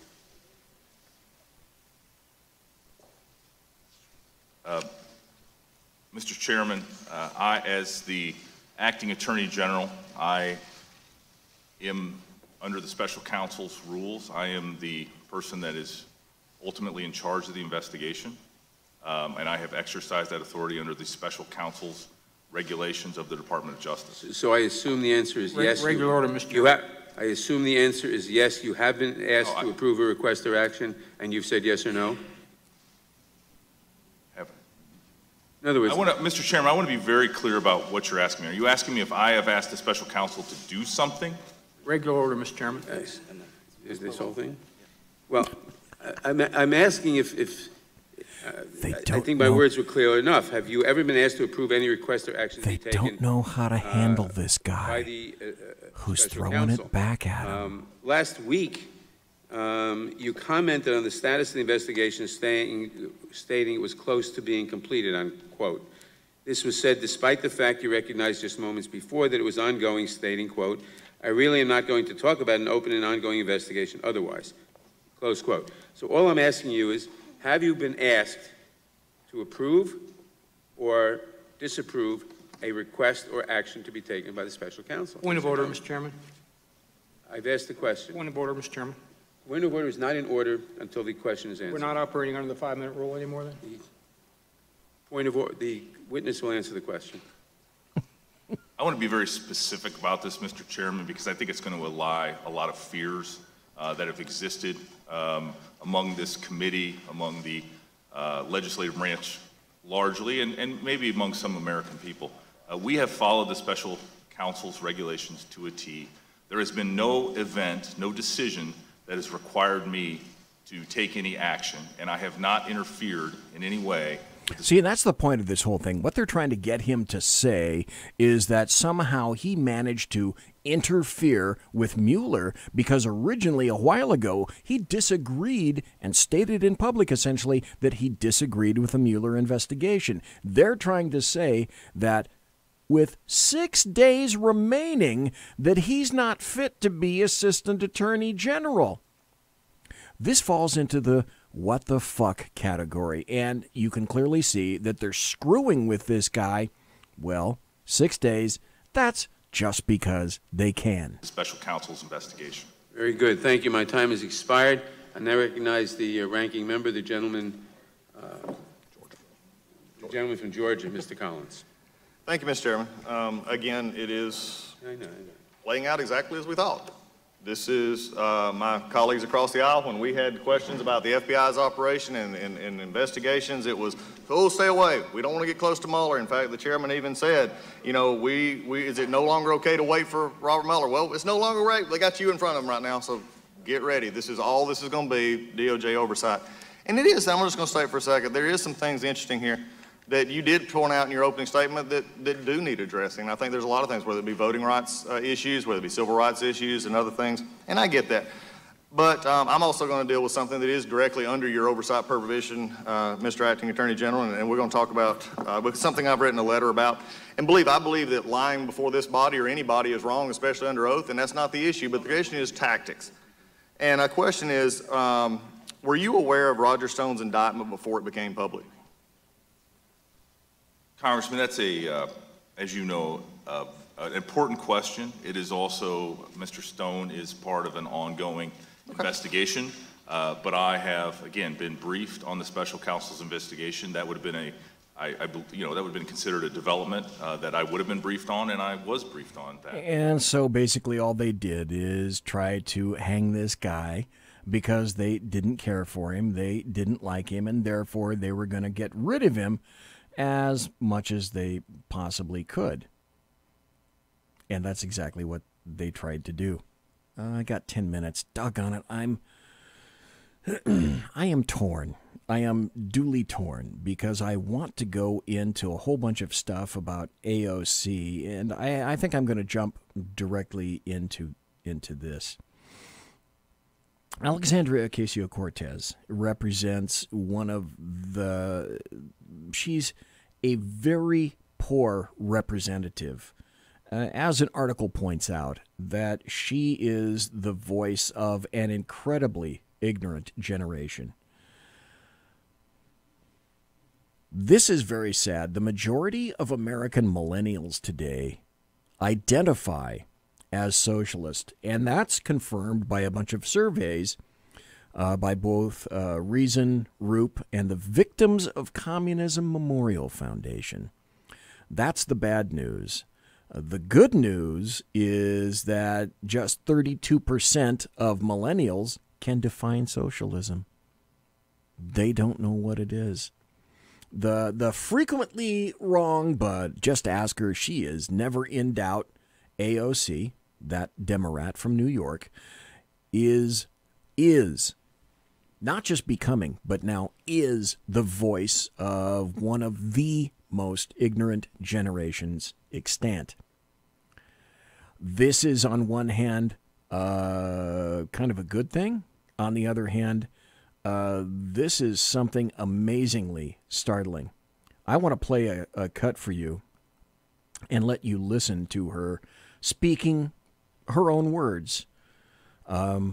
This is her weighing in on what she considered to be, and I talked about this last Thursday, this is her weighing in on her Green New Deal.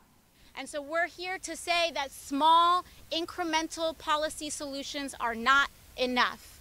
They can be part of a solution, but they are not the solution unto itself. There is no justice and there is no combating climate change without addressing what has happened to indigenous communities. That means Indigenous communities like who? means that there is no fixing our economy without addressing the racial wealth gap. Really? It's all about the racial wealth gap. That's the kind of ignorance that you get from AOC. She also does this. This is from Young Conservatives, News and Opinion. Ocasio-Cortez calls for eliminating deportations. Says, and again, a massively ignorant bent is this unit. Ocasio-Cortez calls for eliminating deportations, and she doesn't just say, no, she declares that Latinos are exempt from criminal and immigration laws. She said, and other far-left Democrats held a press conference on Thursday last week to attack the Department of Homeland Security and to call for their money to be defunded. They were there with immigration activists and talked about various cases of illegal aliens, including that of 7-year-old Jacqueline Call, who died shortly after she was picked up by the Border Patrol after illegally entering. That doesn't have a damn thing to do with the Border Patrol, by the way. And so she attacked the DHS over the death of the little girl. She shed her tears. Her death was not found to have anything to do with Border Patrol care or treatment. And her father said that he had no complaints about how the Border Patrol had treated them. However, she rallied against Donald Trump and the DHS and said that the DHS doesn't deserve a dime until they, quote, embrace immigrants. They don't deserve any money for their radical agenda. The DHS has a radical agenda. The DHS was approved by and created by both sides of the aisle, or it wouldn't be here today. Let's listen to what she says about some MS-13 members. As a matter of fact, let's see if I can cue this bad boy up. It may or may not go. Okay. Here we go. Here, and we were hearing inside that Capitol the State of the Union. And the president said something. He said and spoke of the idea that he likes, quote unquote, legal immigration. But that is a lie. The president does not like any form of immigration. And now he is asking for $5 billion to continue to militarize and weaponize a force that has zero accountability, Again, what she's doing, let me point this out immediately right up front. $5 billion is not for militarizing the border. It's not for any kind of military presence. It's for the wall. That's a lie. That's a lie, AOC. That's a lie. Whose director and whose secretary has no idea when she goes in front of a hearing how many children are dying in her own care, under her own watch, and they have the audacity to ask for more money to fund that? I don't think so. And who put those parents and those children in jeopardy? It would be the parents themselves or the coyotes that have stolen children from others, representing that they belong to them in order to get into the United States. You ignorant, incredibly ignorant, you representative of a generation. You represent a generation, AOC, and you're doing it ever so incredibly poorly. I don't think so. Not only will we not agree to fund that, but we're here to say that an agency like ICE, which repeatedly and systematically violates human rights, does not deserve a dime. And that's funny because that also was created by the United States government. Isn't that weird? Also, during the State of the Union, you remember that Trump said essentially, we will not have socialism here. Basically, AOC is saying that Trump attacked socialism using Venezuela, just to confuse the public. As Democrat from New York, Congresswoman Ocasio-Cortez is a first-term congresswoman. She's among the highest-profile members of this freshman class. I should mention with her tonight is her guest, Ana Maria Archila. She's an activist who confronted former Senator Jeff Flake last year in an elevator. Of course, an she asked him to activist. vote against. Yeah. Okay, this is not going to play well. I can see that right now. That's too bad. This is a commentary from the Daily Wire. I've only got about 1 minute left. You know what? Okay. Damn it, Jim. I'm not going to have time to do this, and I won't be able to hang around very long. Let me tell you this. Number one, thanks for being here tonight. I greatly appreciate it. I need to let you know in advance that I'm going to be here tomorrow night for the Chat Show with Sackhead's Clint. Unless something happens that I can't tell you about right now. But absent that, Sackhead's Clint should be here, and I should be here tomorrow night for the Chat Show, the Sackheads Against Tyranny, starting at the same bat time, 8 p.m. Pacific and 11 p.m. Eastern. Now, Thursday night, this is a programming note. On Thursday night, I am not going to be here, and I'm letting you know up front, because Thursday night is Thursday itself is Valentine's Day. And Valentine's Day, by the way, happens to be my anniversary. So Mrs. BZ, the wifely wife, and I are going to a couple of different motels, and we're going to celebrate our anniversary. So I will be here tomorrow night, but I will not be here on Thursday night. Monsieur has been locked!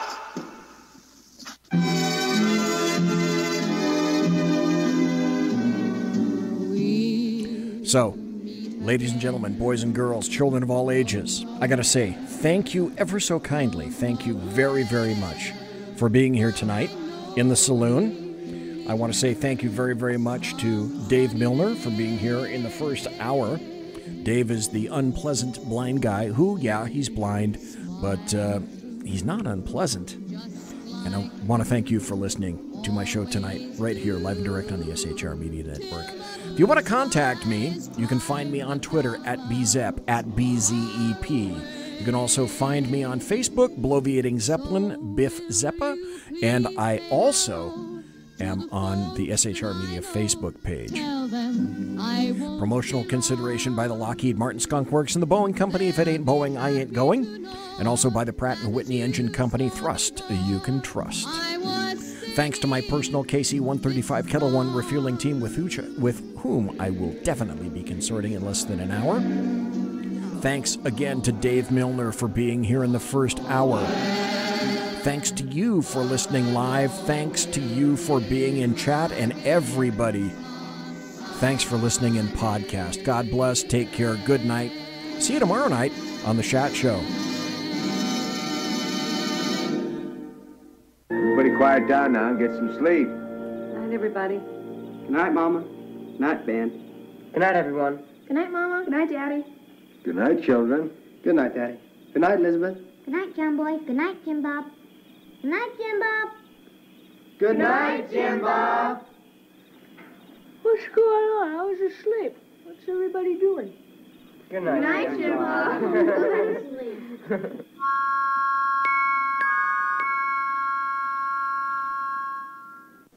Good night, and good luck.